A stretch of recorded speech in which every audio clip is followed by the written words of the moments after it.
Shalom, selamat berjumpa kembali dalam layanan audio Sahabat Seperjalanan. Hari ini adalah hari Sabtu 21 Desember 2024. Tema renungan saat teduh kita dengan judul Tanda dari Allah.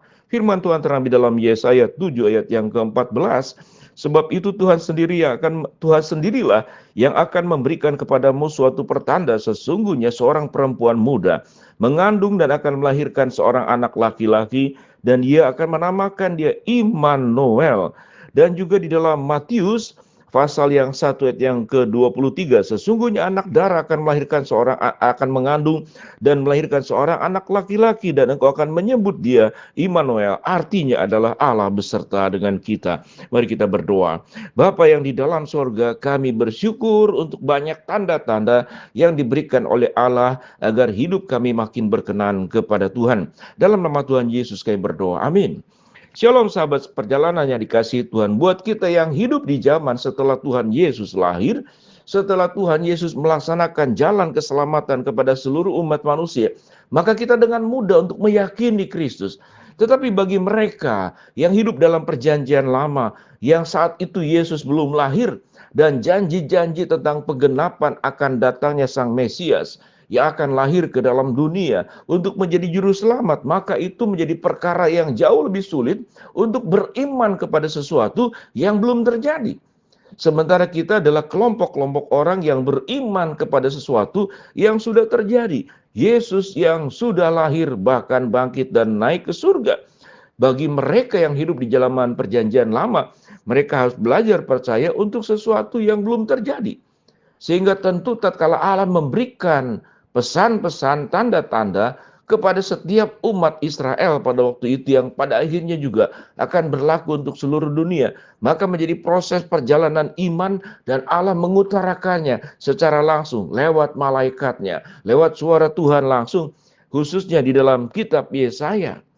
Kitab Yesaya berkata di dalam Yesaya 7 ayat yang ke-14, pemberitaan mengenai Immanuel. Ayat 10, Tuhan melanjutkan firman-Nya kepada Ahaz, katanya, mintalah suatu pertanda dari Tuhan Allahmu, biarlah itu sesuatu dari dunia orang mati yang paling bawah, atau sesuatu dari tempat yang tertinggi di atas.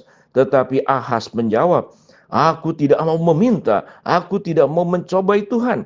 Lalu berkatalah Nabi Yesaya, baiklah, dengarkanlah, hai keluarga Daud, belum cukupkah kamu melelahkan orang sehingga kamu melelahkan Allahku juga? Sebab itu Tuhan sendirilah yang akan memberikan kepadamu suatu pertanda. Sesungguhnya seorang perempuan muda mengandung dan akan melahirkan seorang anak laki-laki, dan ia akan menamakan dia Immanuel. Ia akan makan dadih dan madu sampai ia tahu menolak yang jahat dan memilih yang baik. Sebab sebelum anak itu tahu menolak yang jahat dan memilih yang baik, maka negeri yang kedua rajanya engkau takuti ditinggalkan kosong. Tuhan akan mendatangkan atasmu dan atas rakyatmu dan atas kaum keluargamu hari-hari seperti yang belum pernah datang.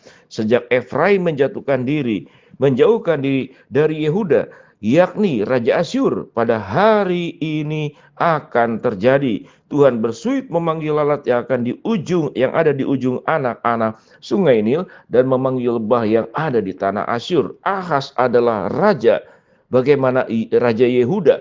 Allah sudah memperingatkan melalui Nabi Yesaya untuk mempercayai suatu pertanda akan lahirnya seorang juru selamat yang disebut dengan Immanuel. Tentu pertolongan Tuhan tidak hanya terjadi pada saat Yesus akan menyelamatkan, tapi keselamatan yang terjadi di dalam perjanjian lama yang kita tahu dengan jelas itu jarak waktu yang panjang sebelum Yesus lahir adalah keselamatan di dalam bentuk pertolongan, memenangkan peperangan, memberkati bagaimana tanah itu menghasilkan panen yang baik, menjauhkan daripada hama, lalat, dan segala sesuatunya.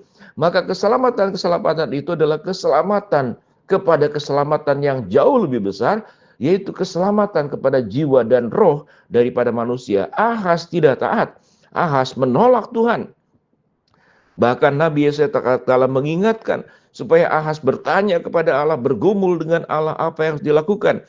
Tetapi Ahaz justru mencari pertolongan dari kerajaan lain. yaitu meminta bantuan dari Asyur tatkala diserang oleh kerajaan Israel dan Aram. Karena Yehuda dan Israel adalah bagian daripada dua bagian yang sesungguhnya adalah murid-murid Allah, bangsa pilihan Allah. Mereka berpisah karena mereka punya raja sendiri, mereka punya nabi sendiri, mereka membangun kekuatan sendiri. Di saat itulah kemudian Ahas itu tidak mau mencari tanda dari Tuhan. Dia hanya mencari tanda-tanda dengan pilihan hidupnya sendiri. Matanya tertutup kepada Allah, telinganya tertutup kepada Allah. Dia mencari tanda sendiri, dia mencari jalan sendiri. Tanda yang didapat oleh Ahas adalah bahwa kerajaan Asyur adalah tanda yang akan menolong melepaskan dia. Dia tidak mendengarkan suara Allah lewat Nabi Yesaya. Sampai titik inilah kita boleh belajar. Tatkala Allah memberikan banyak tanda kepada kehidupan kita, maka pertanyaannya, sejauh mana kita mau taat kepada suara Tuhan? Zaman dulu lewat nabi, lewat rasul. Saat ini kita bisa bergumul dengan firman Allah di dalam saat teduh kita, di dalam doa dan saat kita berlutut, mengosongkan hati dan sepenuhnya Tuhan yang berbicara. Tuhan akan memberikan tanda-tanda untuk keselamatan jiwamu. Tidak hanya keselamatan di dalam Kristus sebagai juru selamat, tapi keselamatan-keselamatan di dalam bentuk lain, dan kita boleh berkata, ya Tuhan, biarkanlah rancangan-Mu yang terjadi dalam hidupku dan bukan rancanganku. Biarlah jalan-Mu yang aku ikuti dan bukan jalanku. Tanda-tanda Tuhan seringkali terjadi bagi orang-orang yang punya hubungan intim dengan Allah. Maka tanda yang datang dari Allah akan membawa kebenaran, akan membawa kekudusan, akan membawa kehidupan yang diubahkan oleh Allah. Sementara tanda-tanda yang dicari oleh manusia, biasanya tanda-tanda untuk memuaskan hawa nafsu, mengambil langkah untuk menyusun rencana, menyusun segala sesuatu dengan caranya sendiri, tetapi tidak menghadirkan Tuhan di dalam hidupnya. Sampai titik ini, sahabat seperjalanan, engkau mencari tanda-tanda dari Allah, atau tanda-tanda dari dunia ini, atau tanda-tanda dari yang lain. Mungkin yang disebut dengan orang-orang pintar, mungkin yang disebut dengan orang-orang yang dianggap dia lebih luar biasa, tapi Allah dikesampingkan dalam hidupmu. Biarlah sahabat seperjalanan yang firman Tuhan katakan bahwa Tuhan itu sendiri yang akan memberikan kepadamu suatu pertanda. Sesungguhnya seorang wanita muda akan mengandung dan melahirkan seorang anak laki-laki, dan dia akan menamakan dia Immanuel. Dalam Matius pasal 1, 2, 3 dikatakan, yaitu artinya Allah beserta kita mengatasi sumber dosa, beserta kita untuk menguatkan menjalani kehidupan ini.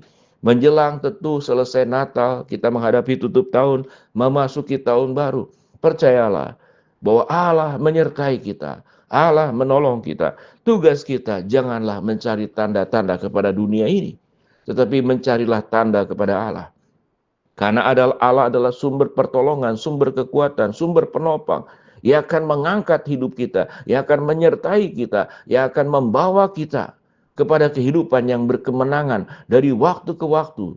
Kita berhadapan dengan berbagai macam masalah kehidupan, dan Tuhan akan menolong kita. Jangan mencari tanda dengan kekuatan sendiri, jangan mencari tanda kepada orang-orang atau pihak-pihak tertentu. Walaupun itu boleh menjadi rujukan pertimbangan, tetapi sumber tanda yang terbaik adalah Allah sendiri. Biarlah kita bertekad untuk semakin intim dengan Allah, mendengar suara Tuhan, dan menolak suara-suara lain yang bertentangan dengan firman Tuhan. Mari kita berdoa. Bapa dalam surga, terima kasih buat kebenaran firman Allah yang kami pelajari. Hamba-Mu berdoa buat sahabat seperjalanan yang sakit, Tuhan jamah sembuhkan. Sahabat seperjalanan yang sedang menghadapi masalah, Tuhan bukakan jalan. Sahabat seperjalanan yang sedang berdoa mengharapkan sesuatu, Tuhan kabulkan dengan cara dan waktunya Tuhan. Di dalam nama Tuhan Yesus kami berdoa. Amin. Shalom, Tuhan memberkati kita semua.